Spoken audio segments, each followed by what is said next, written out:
poinnya sekitar 7 sampai 8. Mas Ganjar memberikan itu di beberapa acara itu masih mengatakan penegakan hukum Indonesia 7, 8, selalu nilainya masih lurus tuh. Dengan kondisi sekarang, ketika keadaan berubah bahkan Mas Ganjar memilih memakai baju hitam, apakah nilai itu udah menurun? Turun. Gini, maksudnya gini kali. Dulu waktu masih akur, nilainya tinggi. Gitu. Silahkan diterjemahkan masing-masing ya. Sekarang udah bisa, nilainya langsung turun gitu. Ketika akur tidak ada kasus kemarin atau belum muncul kasus kemarin. Kasus kemarin kan menelanjangi semuanya dan kita dipertontonkan soal itu. Itu aja sebenarnya. Triggernya adalah kasus yang itu kan muncul kasusnya kan. Sebagai kasusnya dan kemudian ada upaya melakukan penindakan dan ada hukumannya dan semua melihat. Dan tindakannya seperti itu semua terbelah makanya. Sebagai seorang capres yang sedang jualan, tentu saja kan apapun yang disampaikan itu terserah publik yang menilainya dan melakukan penafsiran. Dan saya kira Mas Ganjar sudah jujur tadi untuk mengatakan turun. Kira-kira yang faktor paling besar yang membuat turun itu kenapa nih Mas? Kok bisa bergeser antara poin 7, 8 sekarang menjadi rekayasa dan intervensi yang membuat kemudian independensi menjadi hilang, dari yang imparsial menjadi parsial, dan kemudian itu ya kita kuliah, kita sekolah di UNM juga ada orang yang belajar, pasti banyak orang membaca, udah deh itu gimana semua, dan kemudian kita melihat seperti itu.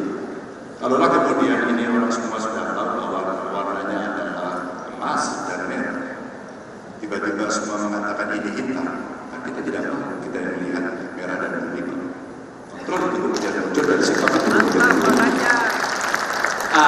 Kira-kira kalau saya tanyakan misalnya dengan kondisi begini, membuat arus baliknya itu gimana? Saya misalnya begini ya, kalau kita lihat KPK kan udahlah KPK berantakan betul belakangan. MK ya orang bilang mahkamah keluarga.